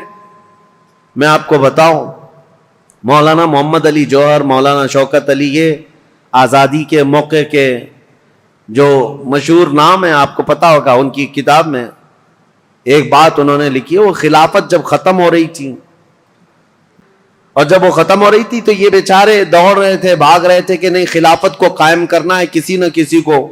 اور خلافت کمیٹیاں ہندوستان میں بھی بنائی تھی، بھائی کلہ میں آج بھی موجود ہے خلافت ہاؤس، یہ اس دور کا بنا ہوا ہے. اور آج بھی میلاد شریف کا جلوس جو ہے وہ خلافت ہاؤس سے نکلتا ہے. ممبئی والوں کو پتا ہے نہیں پتا معلوم نہیں، خلافت ہاؤس آج بھی ہے بھائی کلہ میں. خلافت کو قائم کرنے کے چکر میں وہ دوڑتے رہے. کیوں؟ ان کی بتائی ہوئی ایک بات بتا رہا ہوں. یہودیوں نے کہا تھا، ایک بڑے یہودی دانشور نے ان سے کہا تھا ہمیں مسلمانوں کی نماز سے، ان کے زکوٰۃ سے، ان کی قربانیوں سے، ان کی ٹوپی داڑھی سے، ان کی مسجدوں سے کوئی بھی نفرت نہیں، کوئی مذائقہ نہیں. وہ جتنی نمازیں پڑھنا ہے سب پڑھیں، لیکن ہم چاہتے ہیں مسلمانوں میں دو باتیں کبھی نہ آئیں. ایک دو لفظ کبھی نہ آئے. یہودی یہ چاہتے مسلمانوں کی زبان پر دو لفظ کبھی نہ آئے. ایک جہاد کا لفظ نہ آئے, دوسرے خلافت کا لفظ نہ آئے. پوری دنیا سے انہوں نے یہ دو ناموں کو مٹانے کے لیے ایڑی چوٹی کا زور لگایا. یہودی آج سے نہیں, عبداللہ بن سبا کے زمانے سے. عبداللہ بن سبا یہ وہ فتنہ ہے جو خلافت کو ہلانے کے لیے آیا تھا. پوری خلافت کو وہ مدینہ طیبہ کی ترہم برہم کرنا چاہتا تھا. اس کے لیے وہ فیلڈ بنانا شروع کیا. اور آپ کو پتا ہے اسی طرح کا یہودی تھا لارنس آف عربیہ جس کو کہتے ہیں, جس نے خلافت عثمانیہ کو ہمیشہ کے لیے اس دنیا سے ختم کیا ہے. عربوں کو اٹھایا ترکیوں کے خلاف اور پورے عرب میں ایک ایسا فتنہ مچایا. لارنس آف عربیہ جو انگلینڈ کا باشندہ, وہ عربی اتنی اچھی بولتا تھا کہ جو اصل عرب ہے وہ نہیں بول پاتے تھے. اور عربوں میں رہ کر کے ان کے مزاج میں یہ بات ڈالا تھا کہ تم عرب اور ترکی تم پر آ کر حکومت کرتے ہیں. بغاوت ایسی کی تھی کہ ترکیوں کے خلاف عرب کی لڑائی چلی 1920 سے لے کر 1930 تک, اور ترکی عرب کا پورا علاقہ چھوڑ کر چلے گئے. اور اس کے بعد یہ سعودی عرب قائم ہوا ہے. سعودی نام ہی نہیں تھا, عرب شریف ہے, حجاز تھا, نجد تھا, اور اصل عرب یمن کہلایا جاتا تھا. سب ڈیوائیڈ ہو گئے, ترکی چلے گئے. اس ڈیوائیڈیشن میں بھی سب سے بڑا رول یہودیوں کا تھا. اور یہ یہودی فتنہ حضرت عثمان غنی کے زمانے میں شروع ہوا ہے. اسی لیے تاریخ بتانا مجھے بہت ضروری ہے. عبداللہ بن سبا نے کیا کرنا شروع کیا؟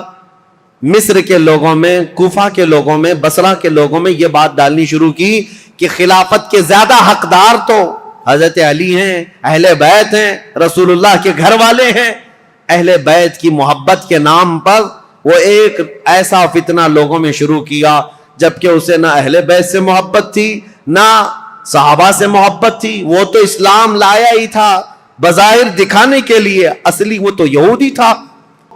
اس زمانے کے بڑے بڑے مسلمانوں میں ہو گیا تھا, تابعین میں کچھ صحابہ بھی سوچنے لگ گئے تھے کیا ہو رہا ہے, ایسے حالات پیدا کر دیا. اب سنی حضرت عثمان غنی رضی اللہ تعالیٰ عنہ کے دور کا آخری حصہ تھا. فتوحات اسلامیہ 6 سال تک تو چلتی رہی, لیکن آخری جو 6 سال ہیں وہ فتنوں میں ہی گئے. ایسے فتنے کہ کبھی انقلاب کے نام پر وہاں جماعت کھڑی ہو رہی, کبھی انقلاب کے نام پر یہاں, اور حتیٰ کہ یہ لوگ مطالبہ کرنا بھی شروع کر دیے کہ عثمان بن عفان کو کرسی سے ہٹایا جائے. لیکن مدینے میں جو صحابہ تھے وہ اس کے سخت خلاف تھے, کسی کو آواز اٹھانے نہیں دیتے تھے. مدینے میں جو صحابہ اکابر صحابہ تھے وہ جانتے تھے خلافت کو ہلانے کا مطلب ہے پورے خطہ اسلام کو ہلا دینا. پھر جو علاقے مسلمانوں کے زیر نگیں آئے ہیں وہ سب کے سب پھر واپس چلے جائیں گے. رعب و دبدبہ پورے خطوں پر ایسا قائم تھا خلیفہ وقت کا, کسی کی مجال نہیں ہوتی تھی.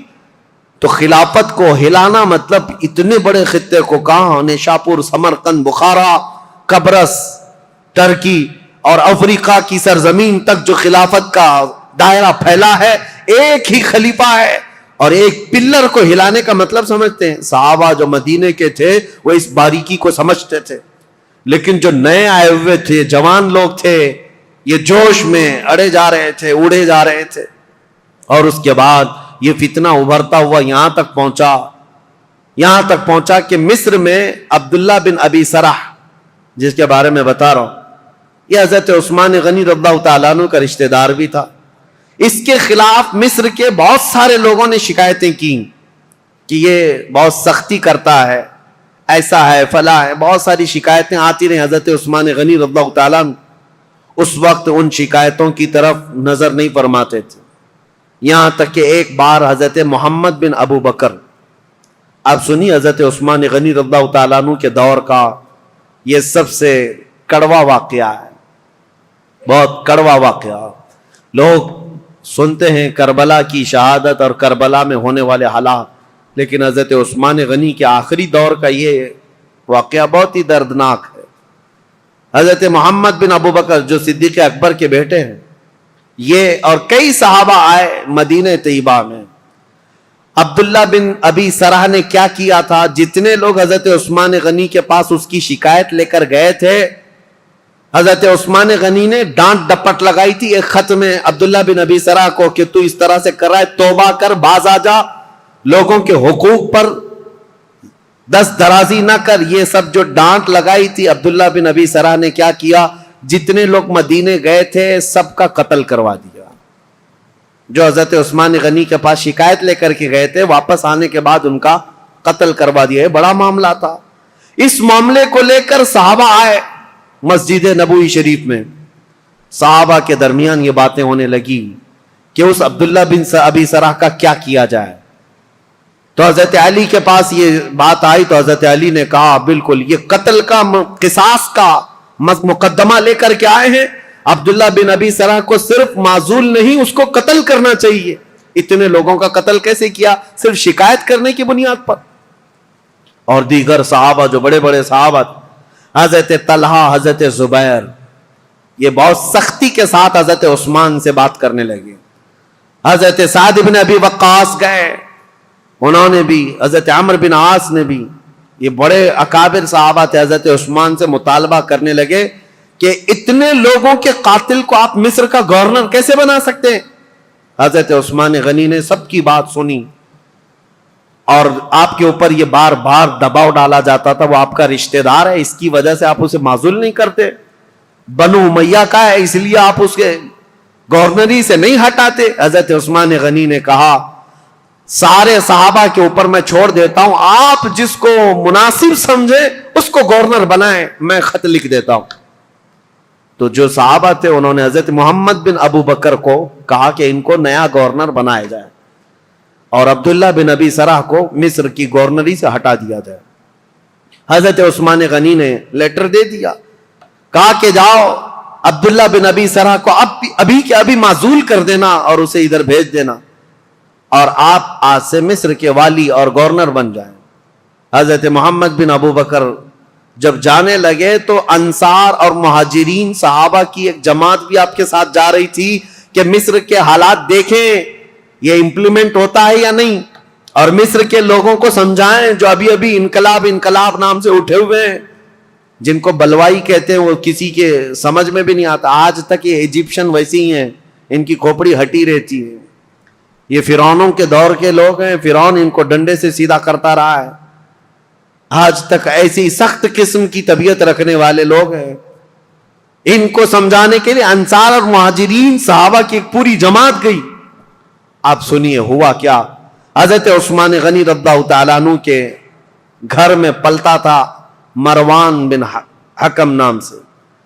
یہ مروان بنو امیہ کا ایک شخص ہے، حضرت عثمان غنی کے خاندان میں، رشتہ دار میں، لیکن صحیح آدمی نہیں تھا، عیاش طبیعت کا. مروان بن حکم حضرت عثمان غنی کے گھر پر رہتا تھا. یہ صحیح آدمی نہیں تھا، یہ ذہن میں رکھ لیں آپ. اس نے کیا حرکت کی، کتنی بڑی حرکت کی، پوری تاریخ میں یہ چیز موجود ہے. ایک طرف عبداللہ بن سبا نے فتنہ مچا دیا تھا، پوری جگہ پر لوگوں میں ورغلا دیا تھا اور نئی جماعت پیدا کرنے کے فراق میں تھا. اور اس کے بعد ادھر مروان بن حکم اور بنو امیہ کی کچھ حرکتیں ایسی، ادھر عبداللہ بن سرا مصر میں فتنہ، قتل کر دیا. حضرت عثمان غنی کے خاندان پر بڑے الزامات آ رہے تھے، لیکن صحابہ جانتے تھے عثمان بن عفان کی طہارت کیا ہے، ان کی پاکیزگی کیا ہے، ان کے اخلاق کیا ہے.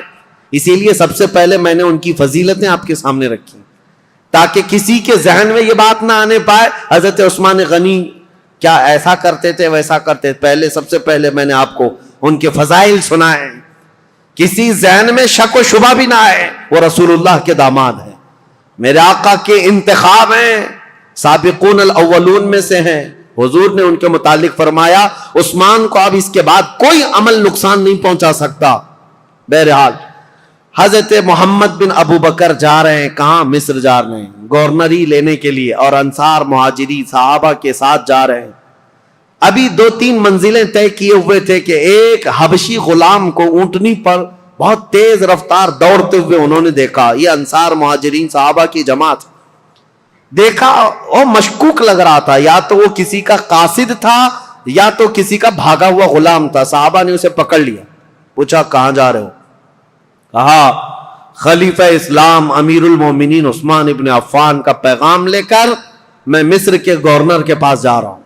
جو صحابہ تھے انہوں نے کہا مصر کے جو گورنر ہیں وہ یہاں ہیں, محمد بن ابو بکر, بات کرو کیا ہے. کہا نہیں, ان کے متعلق نہیں ہے وہ پیغام, ان کے متعلق نہیں ہے, یہ گورنر نہیں ہے. وہ پھر بھاگنے لگا تو اس کی تلاشی لی گئی, اس کے پاس کچھ نہیں ملا.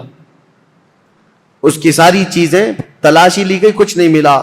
اور وہ تھوڑا آگے گیا تھا, حضرت محمد بن ابو بکر کو شک ہوا کہ کچھ تو ہے, یہ اس قدر مشکوک انداز میں کیوں جا رہا ہے. اس کو پھر سے پکڑا, اس کے پانی کا جو مشکیزہ تھا وہ بالکل سوکھا تھا, اس کو ہلایا تو اس کے اندر کوئی چیز تھی, اس کو پھاڑ دیا تو دیکھا ایک خط تھا مہر لگا ہوا. اور پہلے جو خط ہوتے تھے اس کو ڈامر جیسی ایک چیز آتی تھی, وہ لگا کر کے سیل بند کر دیا جاتا تھا, کوئی نہیں کھول سکتا. اور یہ سیل بند خلیفہ کا لیٹر ہوا کرتا. حضرت محمد بن ابو بکر وہ خط لے کر کے آئے اور سارے صحابہ کی جماعت تھی, انصار اور مہاجرین کی, جو ابھی مصر جا رہے تھے. ان کے بیچ میں وہ خط لا کر کے کہا کہ کیا میں اس کو کھول کر کے پڑھوں. سبوں نے کہا کھول کر کے پڑھو. حضرت عثمان غنی سے ملاقات کیے ہوئے ابھی 1-2 دن ہوئے اور اتنی جلدی کوئی پیغام آیا.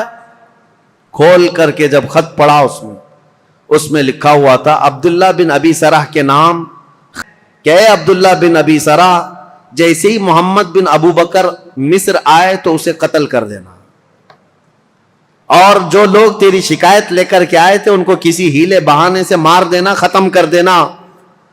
اور مدینے سے ایک جماعت جا رہی ہے, ان کو ادھر ادھر منتشر کر دینا, اور تم اپنی گورنری پر برقرار رہنا.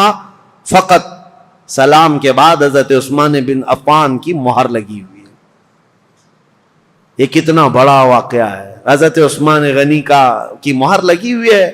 اب ظاہر سی بات ہے اس جگہ جو بھی ہوگا وہ آپے سے باہر ہوگا. حضرت محمد بن ابو بکر, انہوں نے دیکھا یہ لیٹر میرے قتل کا, ایک طرف خلیفہ نے مجھے گورنر بنا کر بھیجا, دوسری طرف عبداللہ بن ابی سرح اپنے رشتہ دار کو یہ لکھ کر بھیج رہے ہیں کہ میں جیسے آؤں گا قتل کر دیا جائے مجھے. وہ آپے سے باہر تھے.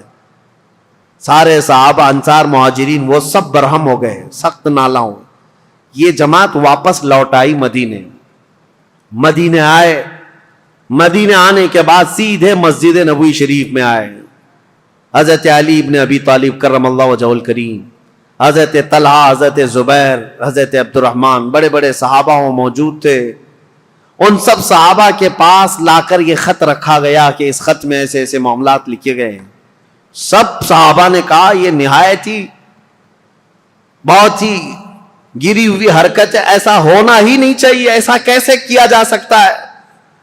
تو پھر حضرت علی رضی اللہ تعالیٰ عنہ نے کہا اس مسئلے کو امیر المومنین سے ہی پوچھا جائے.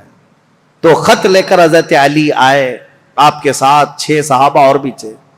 حضرت عثمان غنی, یہ آپ کو میں بتا رہا ہوں 70 سال کے بعد تو وہ خلافت پر بیٹھے تھے, اور تقریباً آپ کی عمر ابھی 80 سال کے قریب ہو رہی تھی. حضرت عثمان کے پاس آئے, حضرت علی نے یہ خط دکھایا. وہ غلام کو بھی پکڑ کر کے لائے تھے, وہ اونٹنی بھی ساتھ تھی. حضرت عثمان سے کہا یہ غلام آپ کا ہے؟ حضرت عثمان نے کہا یہ غلام میرا ہے. کہا اونٹنی؟ کہا یہ بھی میری. اس کے بعد مہر دکھائی, کہا یہ آپ کی مہر ہے؟ کہا میری مہر ہے. کہا یہ خط پڑھ کر کے سنا, یہ خط کیا ہے؟ حضرت عثمان غنی نے خط سنا, اس کے بعد کہا اللہ رب العزت کی وحدانیت کی قسم, ان میں سے ایک حرف بھی میرا لکھا ہوا نہیں ہے, میں اس سے بری ہوں.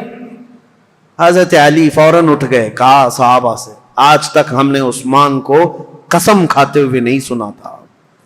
ان کی پاکیزگی, ان کی طہارت ایسی تھی کہ ان کو قسم کھانے کی ضرورت نہیں پیش آئی. تو کہا کہ عثمان بن عفان اگر حلف اٹھا چکے, قسم کھا چکے ہیں, تو یہ خط ان کا ہو ہی نہیں سکتا. حضرت طلحہ, حضرت زبیر تھے, انہوں نے کہا ٹھیک ہے ہم نے تسلیم کر لیا, داماد رسول امیر المومنین سے آج تک ہم نے جھوٹ سنا نہیں ہے, آپ اس پر بھی جھوٹ نہیں بول رہے ہیں, لیکن مسئلہ یہ ہے کہ یہ تو معلوم کریں کہ یہ ہے کس کا. اس خط نے پورا فتنہ مچا دیا ہے. محمد بن ابو بکر ماننے کو تیار نہیں ہے. اب یہ خبر مصر بھی پہنچ گئی, اور مصر کے جو بلوائی تھے, عبداللہ بن ابی سرح سے جو پریشان تھے, وہ سب کی سب جماعت بنا کر مدینے آ گئے, مدینے میں داخل ہو گئے. حضرت طلحہ اور حضرت زبیر نے جب تحقیقات کی تو پتہ چلا حضرت عثمان کے گھر میں رہنے والا مروان, یہ اس کی حرکت تھی. اس نے حضرت عثمان غنی کی مہر چرائی تھی اور خط چرا کر کے اس پر لکھا اور حضرت عثمان کی مہر لگائی. ان کی اونٹنی لیا, ان کا غلام بھیجا اور اس کو یہ کہہ کر بھیجا امیر المومنین کا حکم ہے مصر کے گورنر لے جاؤ. لیکن بیچ میں پکڑا گیا اور راز فاش ہو گیا. جیسے ہی پتا چلا مروان چھپ گیا. اب مسئلہ یہ تھا کہ حضرت طلحہ, حضرت زبیر اور بڑے صحابہ نے کہا عثمان ابن عفان سے, کہا اس نے اتنی بڑی حرکت کی ہے لہذا مروان کو آپ ہمارے حوالے کر دیں. حضرت عثمان رشتہ داروں کے لیے بڑے نرم بھی تھے. آپ کو پتا تھا اگر مروان کو ان کے حوالے کیا جائے تو قتل ہو جائے گا, مار دیا جائے گا. حضرت عثمان غنی نے مروان کو ان کے حوالے نہیں کیا. بس یہی بات تھی جو بہت بڑا فتنہ لاحق ہو گیا. حضرت علی کرم اللہ وجہہ الکریم نے بھی سارے صحابہ سے کہا حضرت عثمان غنی اگر مروان کو آپ کے حوالے نہیں کرنا چاہتے تو سب کے سب چلے جائیں, اس لیے کہ سزا دینے کا حق خلیفہ وقت کو ہے. عثمان ابن عفان سزا دیں گے. حضرت علی اس میں حق بجانب تھے. لیکن حضرت علی کرم اللہ وجہہ الکریم نے بھی حضرت عثمان غنی سے کہا تھا کہ اس مسئلے کو جتنی جلدی آپ فرو کریں گے, ٹھنڈا کریں گے, اتنی جلدی ہم سب کے لیے امان ہے, ورنہ فتنہ بہت بڑھ چکا ہے. اب حضرت عثمان غنی رضی اللہ تعالیٰ عنہ سے جب صحابہ نکل گئے تو یہ مصر کے جتنے بلوائی تھے یہ سب کے سب حضرت عثمان غنی کے گھر کے اطراف محاصرہ کر لیے. اور حضرت عثمان غنی کے گھر کے اطراف کیوں کھڑے تھے صحابہ پوچھتے تو یہ کہتے مروان ان کے گھر میں چھپا ہوا ہے, جب بھی نکلے گا ہم اسے ماریں گے. ہم خلیفہ وقت کے خلاف نہیں ہیں, مروان کو ہمارے حوالے کرے. حالانکہ مروان کب کے ان کے گھر سے بھاگ کر ملک شام جا چکا تھا, حضرت عثمان کے گھر میں تھا بھی نہیں. لیکن یہ بلوائی اسی انتظار میں کہ مروان گھر کے اندر ہے محاصرہ کر کے رکھا. کتنے دن, 40 دن تک چلا تھا یہ محاصرہ. اور حضرت عثمان غنی پر ایک دانہ پانی بھی اندر جانے نہیں دیتے تھے. سیدہ ام المومنین حضرت حفصہ حضور کی زوجہ ہے, وہ پانی کا مشکیزہ لے کر حضرت عثمان غنی کے پاس جا رہی تھیں پانی پلانے کے لیے. ان کے خچر پر جو مشکیزہ رکھا تھا ان بلوائیوں نے تیر مار مار کر کے مشکیزہ پھوڑ دیا اور پورا پانی بہا دیا. ام المومنین کو تک حضرت عثمان کے گھر جانے نہیں دیا, حضرت عائشہ صدیقہ کو تک جانے نہیں دیا. یہ نئے آئے ہوئے لوگ تھے اسلام میں سب, یہ بلوائی. ایک دن حضرت عثمان غنی چھت پر کھڑے ہوئے اور پوچھا لوگوں سے, کیا ہے لوگوں, کیا تم میں علی بن ابی طالب ہیں؟ لوگوں نے کہا نہیں ہے. کہا تم میں سعد بن ابی وقاص ہے؟ لوگوں نے کہا نہیں ہے. کہا طلحہ یا زبیر ہیں؟ کہا نہیں ہے. حضرت عثمان نے چھت سے پکار کر کہا کیا میری بات علی بن ابی طالب تک کوئی پہنچا سکتا ہے؟ کہا کہ کیا بات ہے؟ کہا علی بن ابی طالب سے یہ کہہ دو کہ عثمان بن عفان پچھلے 4-5 دن سے پانی کا ایک گھونٹ بھی نہیں پیا ہے. خبر ملی مولا علی کرم اللہ وجہہ الکریم کو. حضرت علی رضی اللہ تعالیٰ عنہ نے اپنے دونوں شہزادوں کو لے کر حضرت حسن اور حضرت امام حسین کو پانی کے مشکیزے بھرے اور چند جوانوں کو لے کر حضرت عثمان کے گھر پہنچ گئے اور پانی پہنچایا. یہ صرف اور صرف یہی پانی تھا حضرت عثمان کے گھر جو پہنچا, آخری پانی تھا جو حضرت علی بن ابی طالب کی طرف سے آیا تھا. حالانکہ حضرت عثمان کے گھر کے دروازے پر پہرا دینے کے لیے امام حسن اور امام حسین کو کھڑا کیا گیا تھا, اور عبداللہ بن زبیر, حضرت زبیر نے اپنے بیٹے کو کھڑا کیا, حضرت طلحہ نے اپنے بیٹے کو کھڑا کیا, بڑے بڑے صحابہ نے اپنے اپنے بیٹوں کو حضرت عثمان کے گھر کے دروازے پر کھڑا کیا ہے. اور یہ تنبیہ کی تھی یہ بلوائی مصر کے کہیں رات کے وقت یا کہیں انجانے میں عثمان بن عفان کے گھر میں داخل نہ ہو جائیں اور کہیں ان کو نقصان نہ پہنچائیں. یہاں تک کہ یہ بلوائی جو ہے مصر کے جو لوگ آئے تھے ایک مرتبہ تیر چلائے تھے, ان تیروں کی وجہ سے حضرت امام حسین کا پورا سینہ زخمی ہو گیا, خون خون ہو گئے تھے. اور حضرت امام حسن مجتبیٰ کے سر پر زخم آیا تھا نیزے سے. یہ حضرت عثمان کی حفاظت پر دونوں شہزادے کھڑے تھے, اور یہ خون اتنا بہ گیا تھا جس کو دیکھ کر کے ڈر گئے. محمد بن ابو بکر ان میں تھے, انہوں نے کہا ہے لوگوں ہم تو عثمان بن عفان اور بنو امیہ کے خلاف کھڑے ہیں, ابھی تم نے ان کا خون اتنا بہا دیا کہ بنو ہاشم ان کا یعنی بدلہ لینے کے لیے آ جائیں گے. بنو ہاشم کون ہے؟ رسول اللہ کا خاندان. اور امام حسن اور امام حسین جب زخمی ہو گئے ہوں تو رسول اللہ کا جو خاندان ہے بنو ہاشم, وہ تو بدلہ لینے کے لیے آ جائیں گے. محمد بن ابو بکر نے کہا معاملہ سب الٹ جائے گا, عثمان بن عفان کو کوئی دیکھے گا ہی نہیں, حسن اور حسین جو زخمی ہوئے اس کا بدلہ لینے کے لیے قوم ہم پر ٹوٹ پڑے گی, اس لیے اس کام کو جلدی کر دو. محمد بن ابو بکر اور چند لوگ چھت پھلان کر کے حضرت عثمان غنی کے گھر کے اوپر سے اندر داخل ہوئے. اس وقت سیدنا عثمان بن عفان قرآن کی تلاوت کر رہے تھے, قرآن پڑھ رہے تھے, اور رسول کریم صلی اللہ تعالی علیہ وسلم کو ایک دن پہلے خواب میں دیکھا تھا. نبی پاک صلی اللہ تعالی علیہ وسلم کو خواب میں دیکھ کر پھوٹ کر رونے لگے حضرت عثمان. کہا یا رسول اللہ, وہ قوم جس کو میں نے بیر روما وقف کر دیا تھا جب مدینے میں کسی کے پاس پانی نہیں تھا, میں نے ان کے لیے پانی وقف کیا, آج وہ قوم مجھے پانی نہیں دے رہی. نبی پاک صلی اللہ تعالی علیہ وسلم نے حضرت عثمان سے کہا کیا ہے عثمان, تھوڑا اور برداشت کر لو, کل میرے ہاتھ سے پانی پیو. حضرت عثمان کہتے ہیں حضور کو خواب میں اتنا دیکھنے کے بعد تسلی ہو گئی. 40 دن کا محاصرہ چلا ہے حضرت عثمان کے ساتھ, 40 دن کا, وہ 40 دن روزے سے گزرے.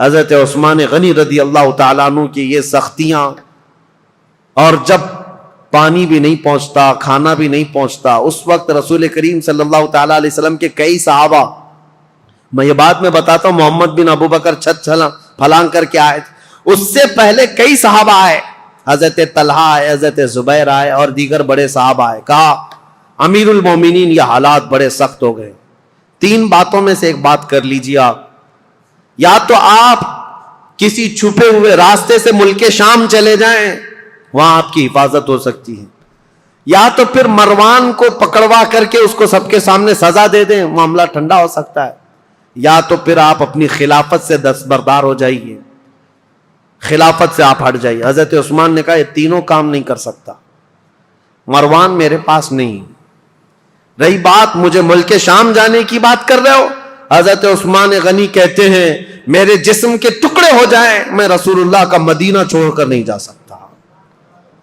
میں رسول اللہ کا پڑوسی ہونے کے لیے اپنا وطن مکہ چھوڑ کر یہاں آیا, اپنی جان بچانے کے لیے میرے نبی کا شہر چھوڑ کر نہیں جا سکتا.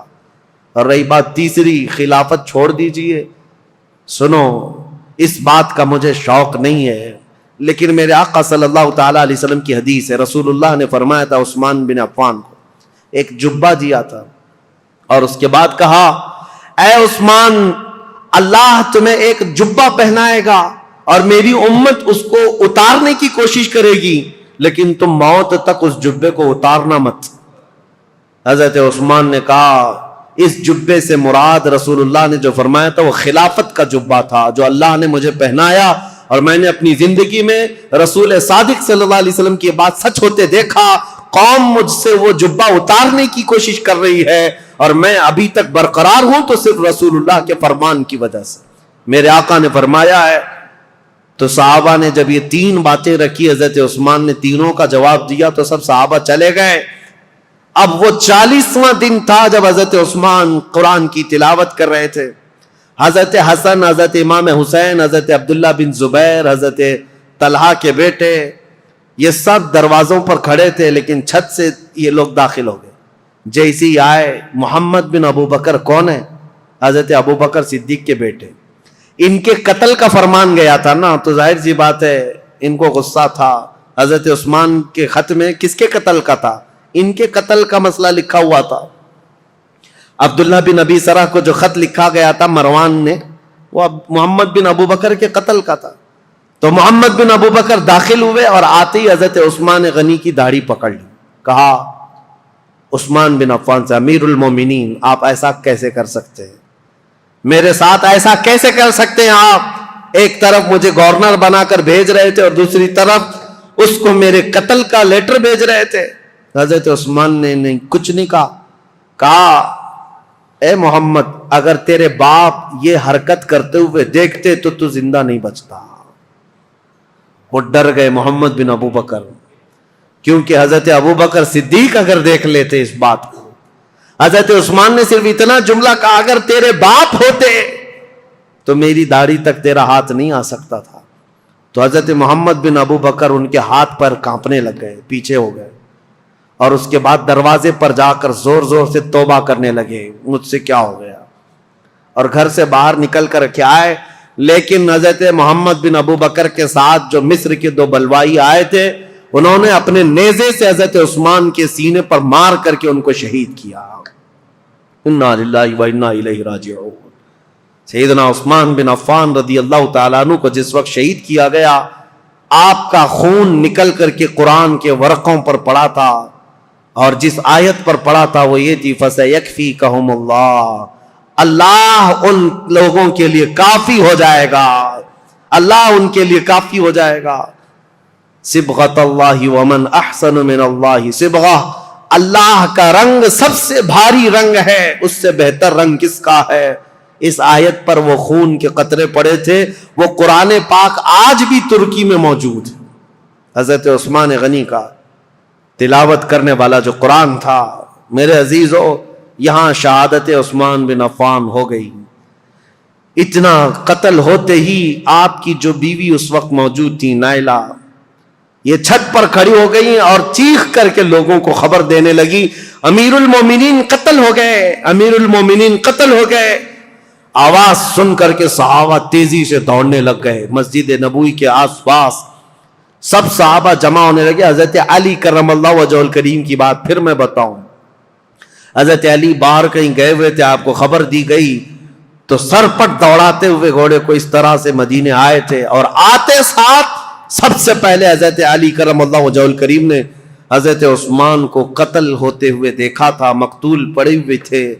تو آتے ساتھ سب سے پہلے حضرت امام حسن کو ایک تماچا لگایا، امام حسین کے سینے میں گھونسا مارا اور کہا کیا میں تم دونوں کو عثمان بن عفان کی حفاظت کے لیے نہیں کھڑا کیا تھا؟ دونوں شہزادے رو پڑے اور کہا بابا جان، ہم نے ان کی حفاظت میں کوئی کمی نہیں کی. یہ بلوائیوں نے چھت کو پھاڑ کر کے حضرت عثمان کے گھر میں داخلہ لیا ہے اور ہمیں اس بات کی خبر نہیں تھی. اگر انہیں ہمارے درمیان سے جانا ہوتا تو ہم کسی کو زندہ نہ چھوڑتے.